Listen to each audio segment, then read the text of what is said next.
Now, if any of that like scared you or made you feel weary or wary, I guess, wary of what's to come, because the world is at war, and so some of us are as well inside, and the Pisces stellium is also trining Jupiter in Cancer. So Jupiter carries all of our desires as like embryos to hold dear, and some of them will birth, right? Jupiter's not really responsible for what you can create, but Jupiter's presence reflects that this moment is very creative for, establishing openness in your psyche, connecting that to your inspiration. Now we're talking about things that bring you joy and things that are creatively yummy for you, like your recent choice, Zoe, to make sure that you're spending time doing what you love just in time for an eclipse that says, everything you do let go of from below the surface that looks like plaque or gunk or old stuck fascia will funnel right into your capacity to create, to manifest, to see the world as joyful. That also means that the moon and the south node are sextiling Jupiter. So the sextile is where the work and the effort is. So that means if you pay attention to this eclipse full moon, even in the smallest ritualistic way, Chiron's wisdom and Jupiter's yummy capacity to give us all that and a bag of chips, and I mean Chiron's wisdom in the moon in Virgo, that sextile also says we are able to move away from the past brilliantly and therefore sail forward more effectively. Like, this is a moment where one of my favorite overused images and analogies is the booster rocket, right? Where you're shooting up into space, you need a lot of fuel to do it. And as soon as you're done leaving the atmosphere, the tank that carried all that fuel drops off, and you, rocket, shoot faster, higher, better. So that's the release mechanism built into this eclipse that says, as I trust the future, as I move by feel, as I put my spiritual practice first, I trust that my inner wisdom to manifest, Chiron, Jupiter, then I don't know what to say. Like, we'll take care of the rest, or, that's your access to, more grace and flow. Because truly, we're all going to be creating different things that suit us at the individual level as a result of this lunar cycle.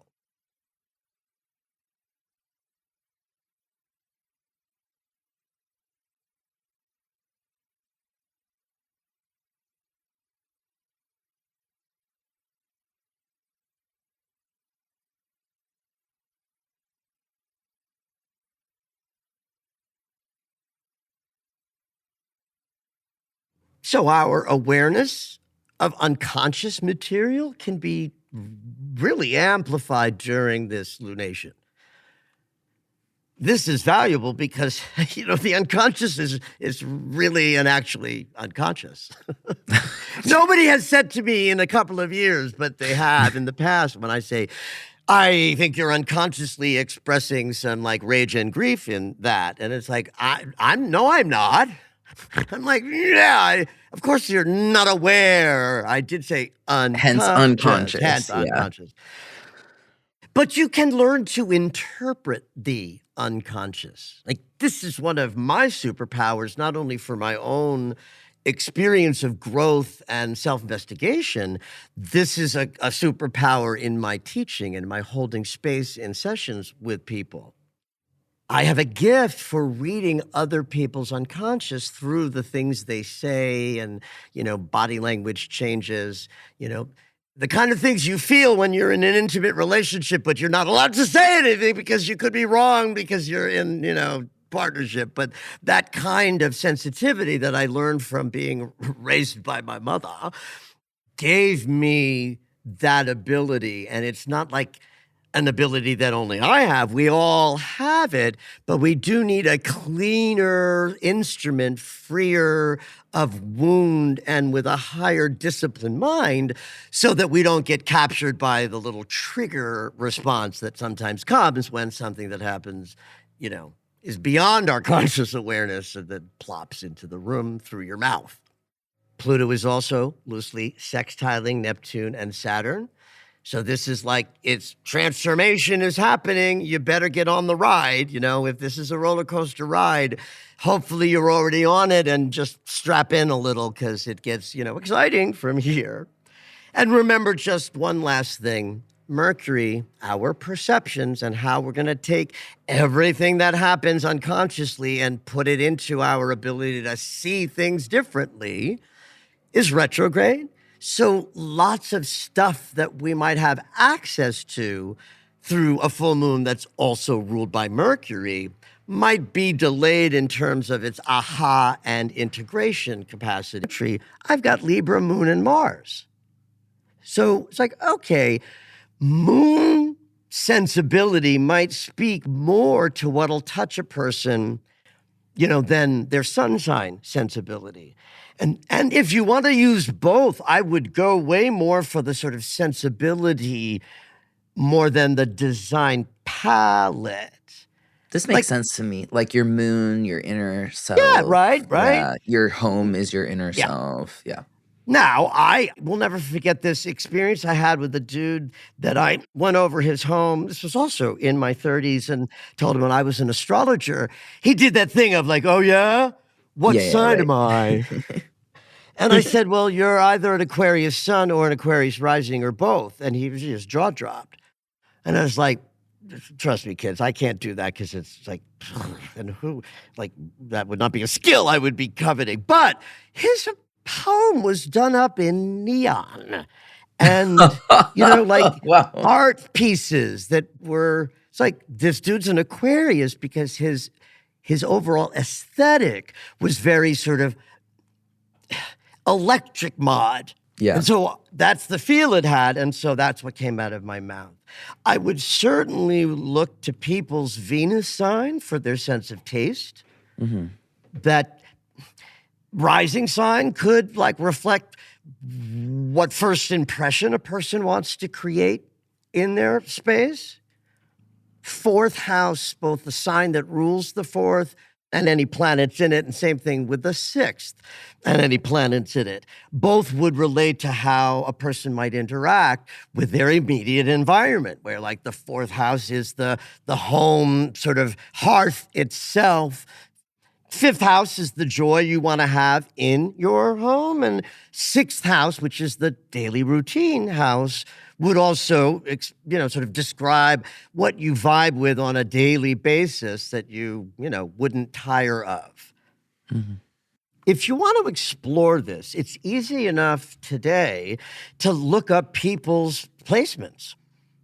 Like you might ask 10 of your friends or people their design aesthetic, and then just say, when you were born, and if you know what time, even better. Then compare what you know about design and aesthetic with the person and their moon sign and see if there's a pattern. Then you get to develop your own vocabulary with this, which doesn't, to me, fly in the face of astrology's sort of air quotes rules. Because you do have to start with the archetype and not be like, well, these 6, palette colors. Start with the archetype, and then you can branch off from there once you feel like you have a sense that there's a connection between, as in this example, someone's moon sign and how they want their home to feel.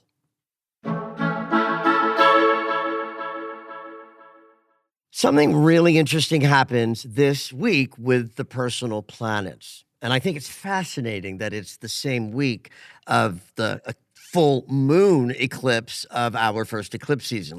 That makes this week like a crashing cymbal timpani moment in the arc of the year and the arc of lunar cycles, because it's an eclipse.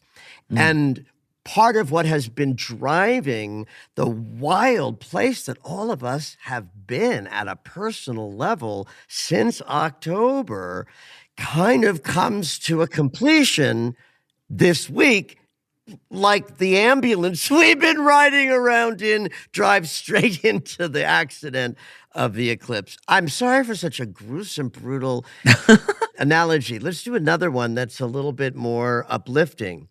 That your spiritual explorations and your shadow work and self-investigation that you have been in earnest with since October pay off this week as a kind of readiness to move more by feel, to walk into fires unafraid, and to release from your deep unconscious whatever it is you need to let go of in order to move by the kind of blind faith that I've been kind of asking you all to step into. You know what? I did that this last week. I'd been doing some work for someone, and it's kind of new stuff, and it's like 5 months have gone by, and I haven't really hit my flow where I'm as confident in this new format. And so I just made the call. I was like, look, it's great you're giving me work, and also I'm just going to do audio, you know? And so I made a call. Oh, so this wasn't audio. This was video. Yeah. And so I have get some this. private video clients that I've had no problems with, but just the way that I've been working with this person and everything, it's just hasn't been a good fit. And I made that call, and that felt really good to me. I just trusted my gut, the blind faith. And I was like, you know what? This isn't working.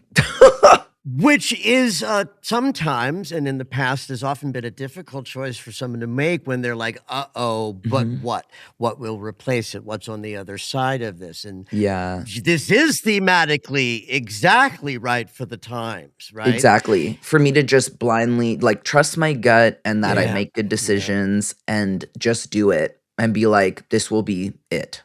Well, and what I also appreciate is the time that you spent exploring this for yourself was Yeah. concomitant with the personal planets moving and grooving and doing a thing Oh, to get us all interesting. in alignment with what our body wants, what we feel we desire, what we see and know is possible, supported by spirit. That's what the four-body system in the solar system hanging out together has offered us. And really, this week is the, well, I don't know what to call it. It's the culmination. It's the commencement. Well, it's a full moon eclipse tomorrow, so we'll call it, it's the final surgery.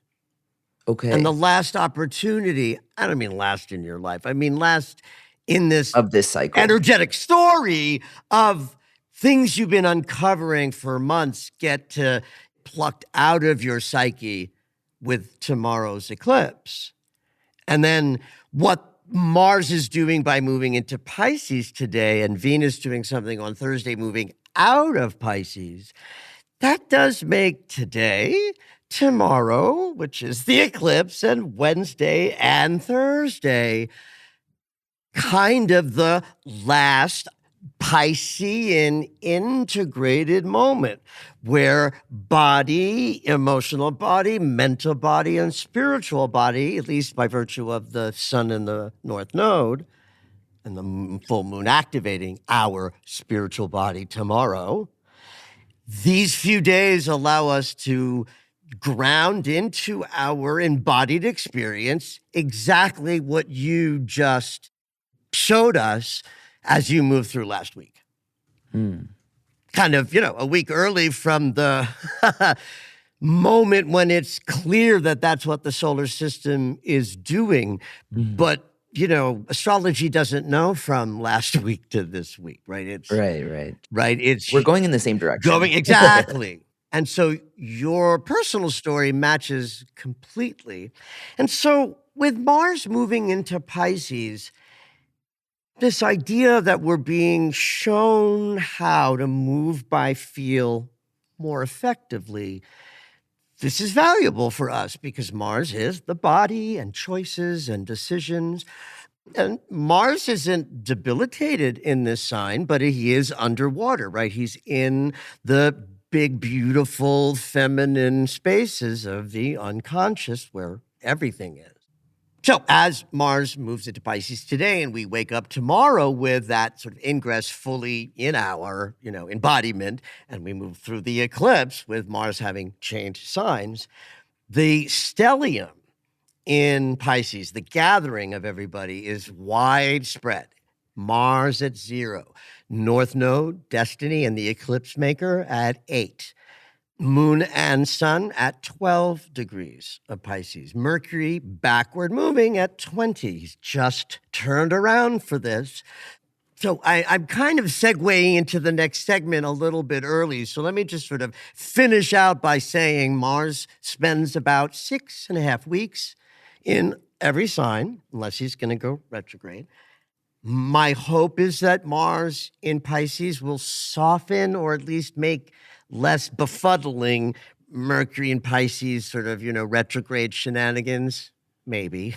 But it's an opportunity to stay immersed in the sense of when the outside world gives us a moment of chaos, and I mean a moment of, I'm not talking about big picture, like, feel into the way spirit carries you as a principle or a credo. I'm talking about on a Tuesday, you're in chaos. You're like, this sucks. Let me take a moment and close my eyes, take a breath, find the sort of Piscean, heart-centered softness within, and then move on with your day.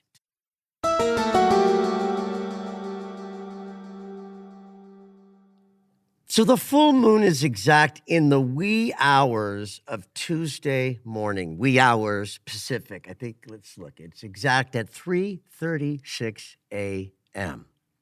But we're certainly like in the unconscious wave and rumble. The moment you're hearing this podcast, whether you hear it Sunday night when we put it out at midnight or first thing Monday, we're in it. Because you'll barely be into your Tuesday when the full moon is exact, no matter what your, time zone is. So even though it's the sun and the moon that make the full moon eclipse the thing that it is, you've got all of the personal planets hovering around the sun, and each one is close enough to the next to keep the string of conjunctions going.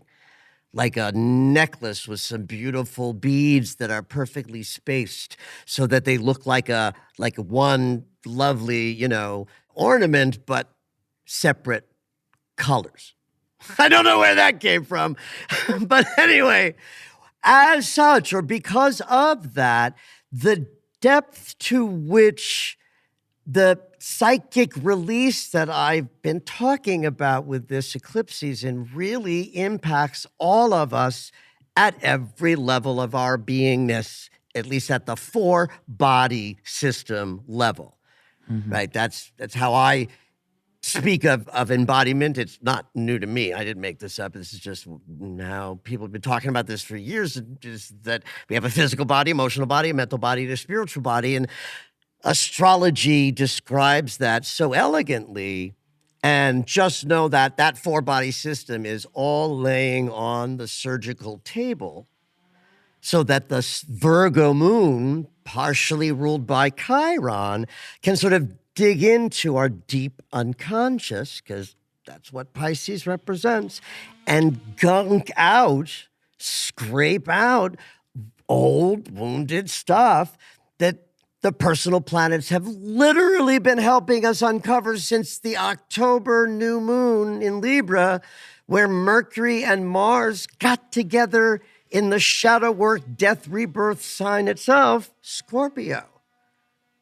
Now, I don't remember how I languaged it back then, but I certainly would have said something like, we're marching towards our death, rebirth consciousness.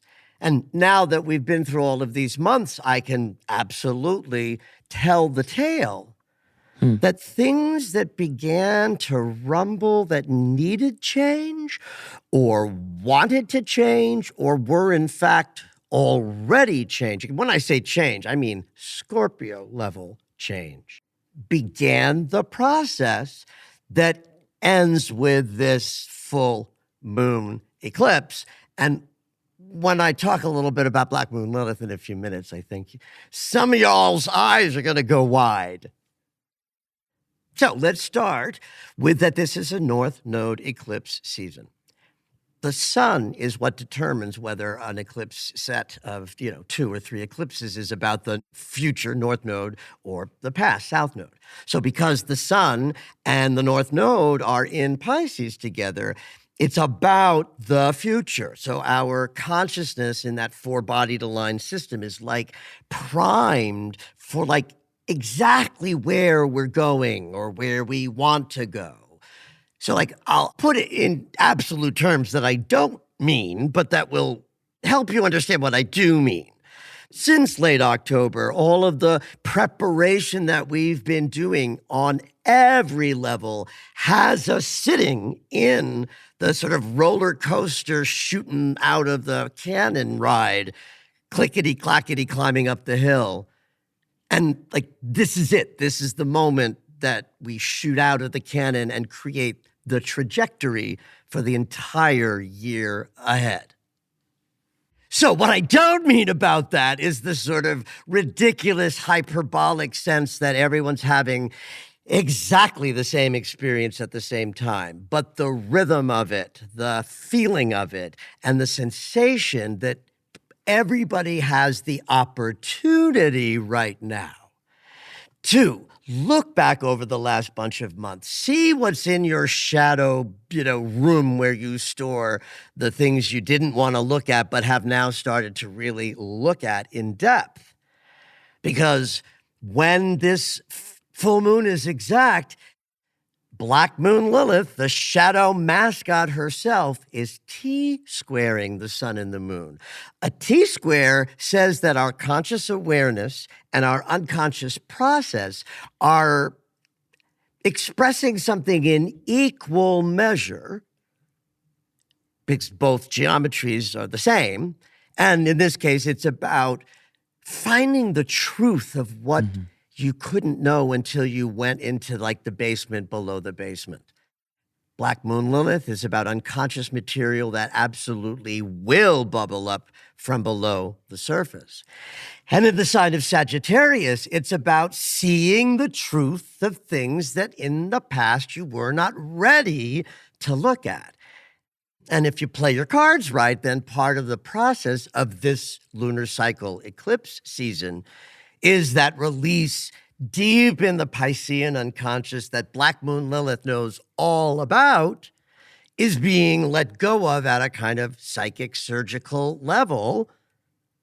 Pluto and Black Moon Lilith are loosely sextiling. That's a surgery. So what we can let go of in the world of shadow and unconscious blocks in this eclipse is epic.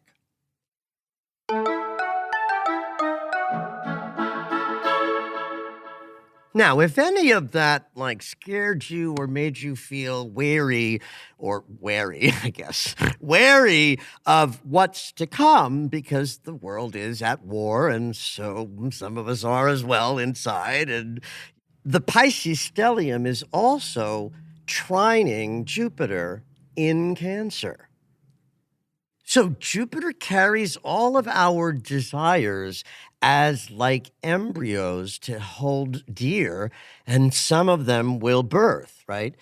Jupiter's not really responsible for what you can create, but Jupiter's presence reflects that this moment is very creative for, establishing openness in your psyche, connecting that to your inspiration. Now we're talking about things that bring you joy and things that are creatively yummy for you, like your recent choice, Zoe, to make sure that you're spending time doing what you love just in time for an eclipse that says, everything you do let go of from below the surface that looks like plaque or gunk or old stuck fascia will funnel right into your capacity to create, to manifest, to see the world as joyful.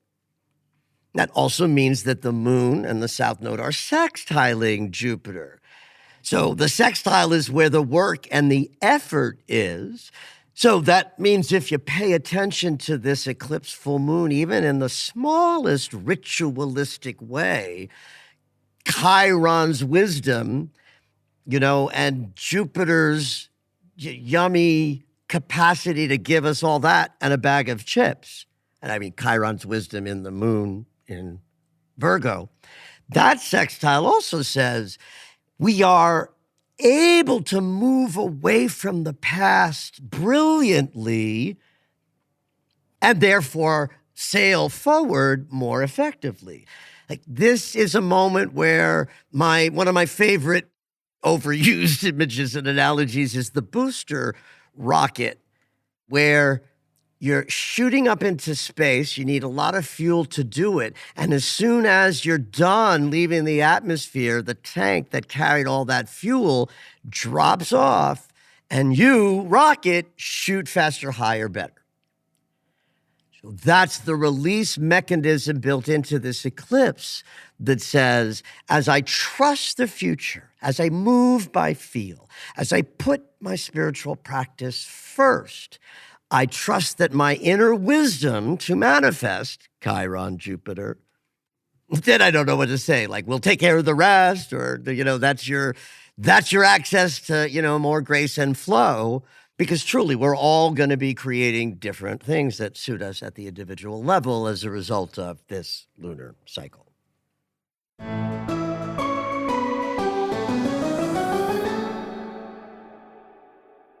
In the wee hours of Friday, March 6th, at like 2:46 a.m. Pacific, that's when Venus leaves one of her favorite places to move into one of her most, detested places. She's exalted in Pisces, technically because she's, So in the wee hours on Friday, at like 2:46 a.m. Pacific time, this is an interesting moment with the personal planets, because that's when Venus leaves Pisces, enters Aries, and that's it. We got no more personal planet parade. Pisces was the last sign where this would happen. And we only got it for a handful of days this week, right? When Mars moved in, it gave us like 3-4 days of, total consciousness in one sign. But all I care about that was in place for the eclipse. So yay. That when we needed Venus to be in a place where she is most helpful, she was. And now she goes into the sign where she needs the most help. Right? That's the distinction for her.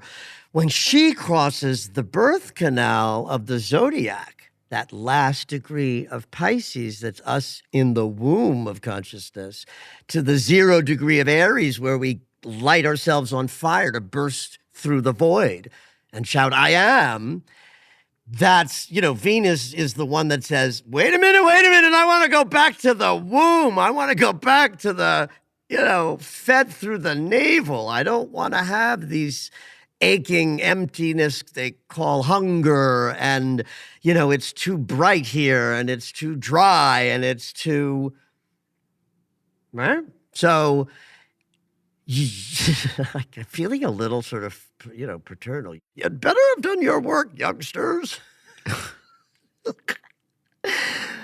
So what I was going to say was, you better have learned how to move by feel really well, because once we get past this ingress, we don't have the training wheels on anymore. Mm-hmm. And not only that, I haven't said anything in this episode about world events, and I'm not gonna now, because, you don't need my reminder of the things unless they were like so astrologically germane, and I don't know what the eclipse will bring yet. But suffice to say that once we get to the weekend, listen, I know a lot of you have not had a good experience of being sort of, in a detachment, a healthy detachment from world events. But I can tell you that with Venus in Pisces, that was as easy as it's going to get. And Venus in Aries is as hard as it's going to get, right? So just be aware of that the 3.5 weeks that Venus will stay here is also a kind of like be on your guard for the absence of love, for action that tramples on your tender feelings or someone else's. Because I promise over the weekend, all of us are going to be bumping into some emotional experience that is both like a frustrating breakdown lesson, or at the very least, a stopping in your tracks, because Saturn has to reflect something in the world of constriction.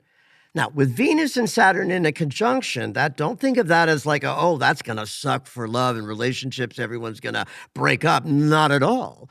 Saturn takes things extra seriously. Saturn provides delays, but when Venus is involved, those delays are fortunate. At least that's the idea in the rule. Venus and Neptune coming together are like, love is love is love is love is love. They are related through love. Venus in the body, Neptune in the connection to source. So that alone would be like, fall into the river of love during this weekend as this conjunction is playing out. But Saturn is there. You can't kick him out of the three-way, right? So, right? You can't be like, ooh, I love you and whatever.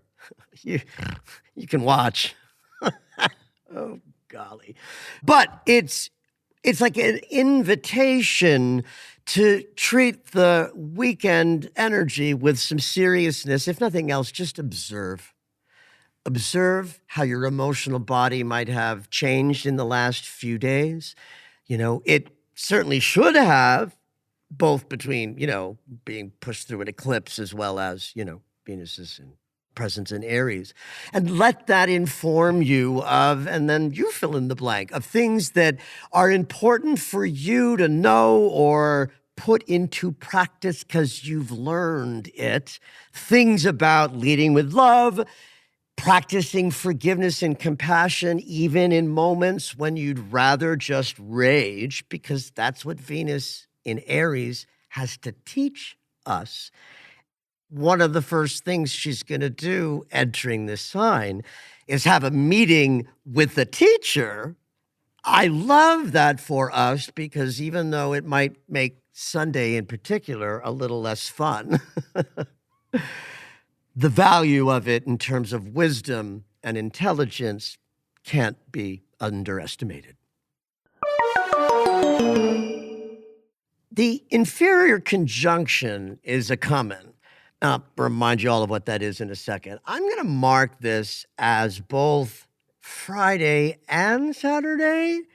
This is another thing that happens in the wee hours in the Western time zone. I am so glad I get up as early as I do so that I'm not woken up by these transits. This is also almost the same time as what I just said, 2:46 a.m. So, because that's overnight in the wee hours, I'm going to include pay attention Friday and Saturday from this, hit between Mercury and the Sun, and Sunday. So while I just sort of laid out a curriculum that you guys have for the weekend with your emotional body, you've also got a curriculum for the mental body. And more importantly, the mental body shift, because the emotional body won't, you won't miss that. If Venus in Aries next to Saturn wants you to know something, they will light a little fire. So what the inferior conjunction is a conjunction. It's Mercury and the Sun, although other planets can do this as well. But if you hear an astrologer just say inferior conjunction, he's talking about Mercury in this case. This happens at the exact midpoint of every retrograde passage, the 2.5 weeks or so that Mercury's moving backwards, halfway through, he'll connect exactly with the sun. It's called inferior because Mercury is inside of the Earth orbit, not on the other side of the sun from our perspective. That would be called the superior conjunction, and we wouldn't really see that one, though we'd know it in our thinking. With Mercury backwards, you can think of him, mind, perception, as dwelling in your unconscious, so he has access to thoughts and thought forms that you would otherwise not have access to. In Pisces, this goes to like 3 floors into the sub-basement because Pisces is the unconscious.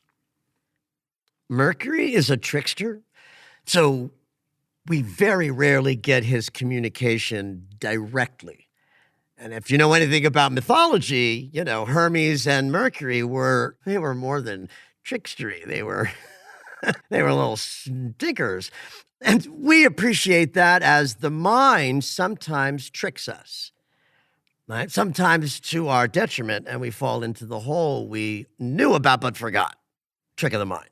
What you want to look for is information that is germane very much to you, very much to your thought forms, your ideas about love and romance and money and projects that bring passion. I'm saying all the language I'm using is like Venus with Neptune and Saturn, right? So at the same time that we have this incredible awareness moment where you want to look for the happy accidents and the synchronicities and the way the trickster Mercury will say, ooh, look over here as I do a little magic trick, but that might be the very thought that you want to incorporate into new awareness that's rising up. This isn't magical thinking. So if you suddenly think about your ex, it doesn't mean text him. It means you're not done grieving it. Right.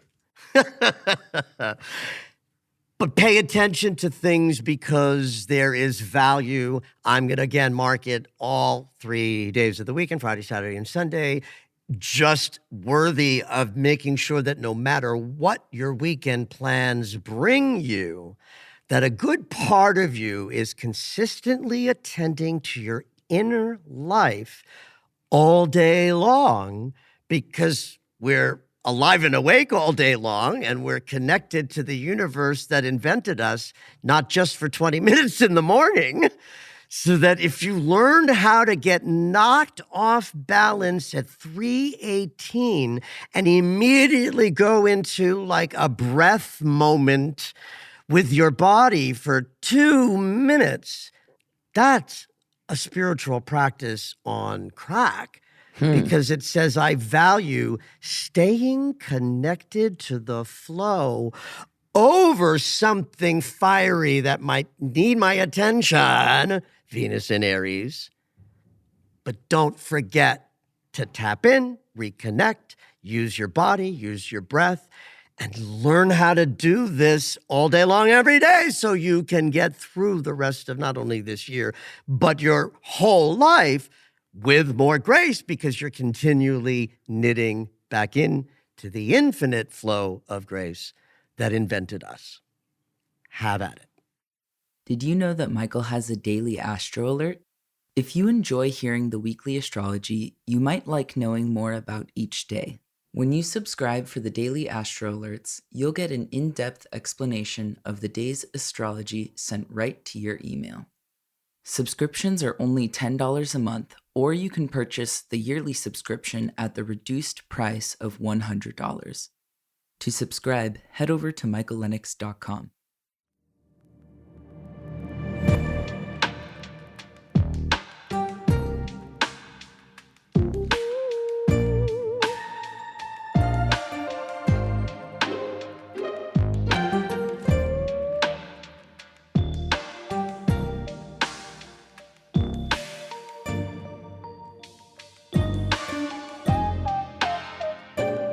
All right, it's dream segment time.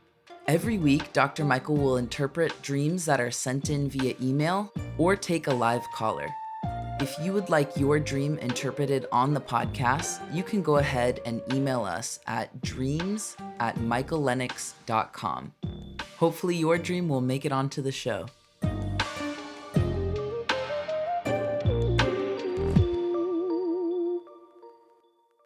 This week we have Cheryl calling in from Australia. Hey Cheryl, what you dreaming? So here it is. We were in a place I did not recognize at all, like being in a hazy, foggy place.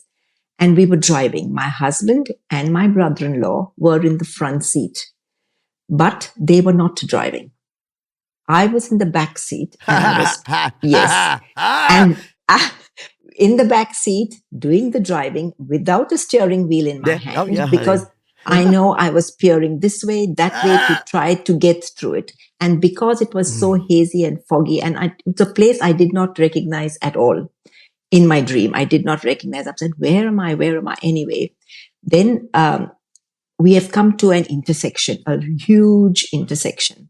And because I could not see much in front of me because of the fog, I started to get a bit anxious.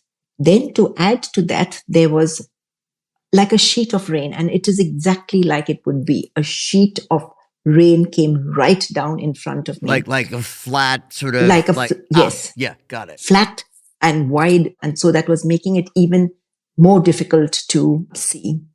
And then trying to peer through all of that. And I thought, how am I ever going to... I could see the traffic. It was a huge intersection. It was a lot of cars and, trucks and things like that in the intersection. And I thought, how am I ever going to... And I can't even see through all of this. So I decided to close my eyes and just let myself go. So I let everything go. I closed my eyes and I just put my life in basically God's hands. And I decided, all right, Cheryl, it's time to let go of everything and just move. So I closed my eyes. Funnily enough, I got through the intersection without any issue. On the other side of the intersection, there was another sheet exactly like the one before of rain coming down right in front of me. Went through that rain sheet as well, moved through it, got to the other side, and I just could not believe how we all got safely to the other side. Then we made our way to the place where my twin sister, and her friend, who I also know, were waiting for me. And they were so relieved, and so was I, so relieved that we had got there all in one piece. That was my dream. And then I woke up after that and I thought, oh, thank God it was a dream. Oh, because it was uncomfortable. It was uncomfortable, absolutely uncomfortable, till I let go. It was really uncomfortable. But I got through it all, got to the other side. And when I was awake, I asked myself the question, where was I? Where is this place? The only thing that came to me is Bali. But I don't know if it was Bali. Right. It could have been India from where I come. I was born and brought up. We could and will look at it in several different ways, which I love that you had a waking life sort of immediate question and answer. The little sort of quiet plant comment I made was to Zoe, because everything about this time, and Mercury's retrograde in Pisces with eclipses, with the North Node in Pisces, I've been saying out loud, we must move by feel. We must move by feel. Because in a moment of incredible chaos on the planet, much like your intersection with cars and trucks, meaning other people and big consciousnesses moving around, and crossroads that you might be in personally, that the world is in also, that you have to participate in, right? So you're literally showing up as a perfect dream in a period of time where we're talking about moving by feel. And man, oh man, that's what you got shown exactly. Not only how you do that, but that you can do that. Yeah. So let's start with a couple of things. The husband still alive and still married? Very much so, yes. For the last 44 years. Yep. And how would you describe in general? Is this a partnership kind of relationship? Is it a More or less, give or take, yes. Okay. Not an equal partnership, but definitely a But as partnership. opposed to like, well, we never want to get a divorce at the same time. And Oh, no, so, not at all like so that. we're No, oh, plodding no. along together. I guess No, that not was at my all like that. distinction of, okay, Yes. so it's not like that. He's At a all, mate no. through your Yes. life and Yes, obviously yes, for a yes. very long time. Give me a little quality or two that might describe his brother-in-law. I mean, your brother-in-law, his My brother. brother-in-law. Yeah. His brother-in-law too, my twin sister's husband. Okay, got it. Fine. That's good. Yes. Yeah, I'll yeah. keep that in mind. So, Yeah, he's there too. very calm, very collected, very quiet, has a sharp sense of humor, but uses it very rarely. Great. Yeah, No, that's perfect. hardworking. That's perfect. That's Yeah. perfect. Now give me a little bit similar to describe your twin sister and let me know what your connection is right now in waking life. Oh, in waking life, it's very good. Very good. And we've been like, as we are twins, like I said to you, we have been very close for a very long time. Very like twinny. Yes, very in that twin. way that very. Those of us look at and go, damn, that's probably interesting. Yes, exactly. Okay. Very much so. So very close. We can read each other's thoughts. We know each other's minds 99% of the time. Yes, we know what decisions each other would make. So very, very close. And so you're an expatriate from somewhere in India in Australia. Yes. So what is your sort of personal association with Bali? That's also kind of in the vague area of the globe, but very much of a So we went to symbol. Bali. She was with me when we went to Bali, a whole lot of friends. We all went and did a holiday had a holiday in Bali. All right. Yeah.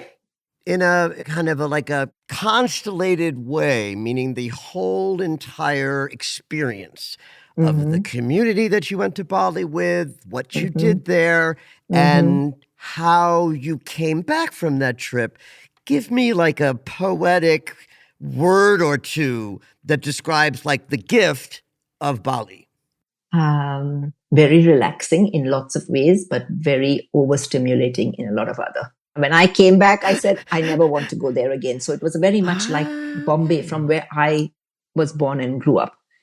Very overcrowded, overstimulating, the noise, all of those things that I had almost forgotten, but didn't, obviously. Bali didn't allow me to forget that, yes. But it is fair to say that there was a dual experience there. Oh, absolutely, because the place there where we lived was completely secluded, and it was just beautiful. So as long as you stayed in there, you didn't hear the noise, you didn't hear anything. And that was where you were anchored. Living.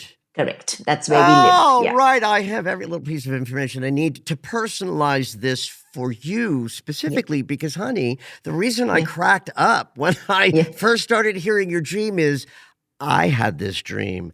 I had it a lot.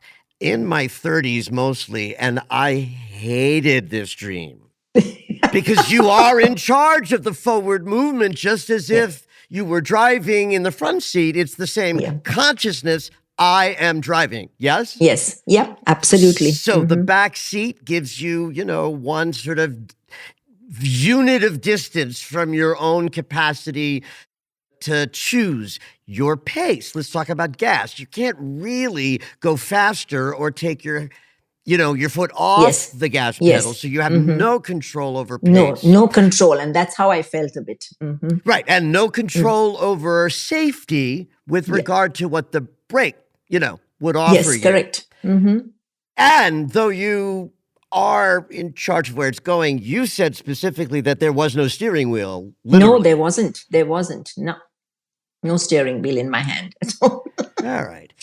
So I was just, I think, trying to move it with my mind, my consciousness. I don't know what.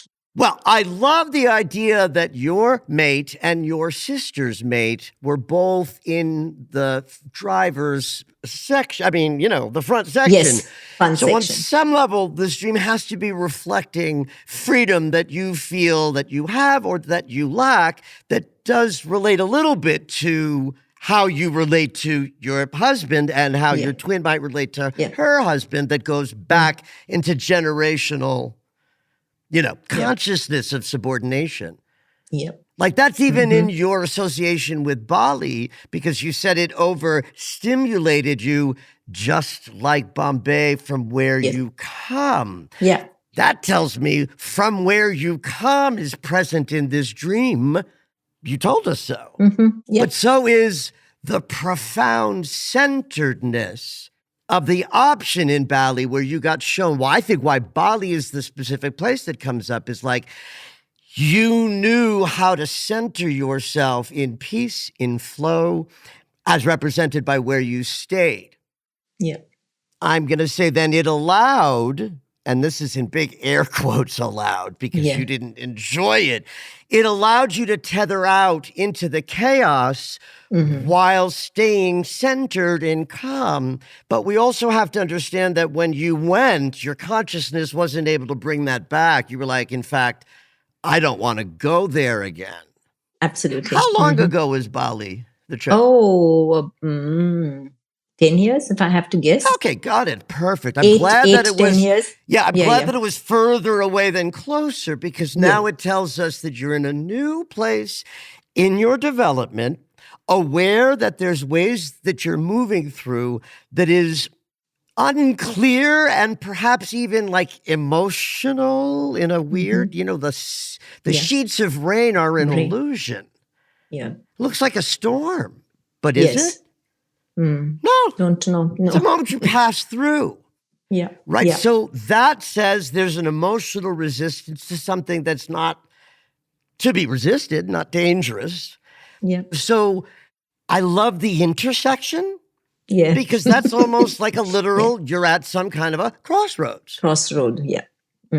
And you make it through after you remember the part of you that already knows the centered, loving, spacious, held, graceful part of what it is to live inside your emotional body where you feel your way through, not intellectually know it. What does this what does this bring up for you in terms of the crossroads moment that this might actually be for you? Yes. So the crossroads moment might be that I was in the fashion industry for 30 plus years. Oh, God. Yeah. Say less, as the kids say. You know what I mean? Like fashion is like the agreed upon persona of beauty, blah, blah, blah. I don't need to say more. Correct. All of those things. Yeah. And I was a designer for many, many years. Of course, so yes. love this, even juicier.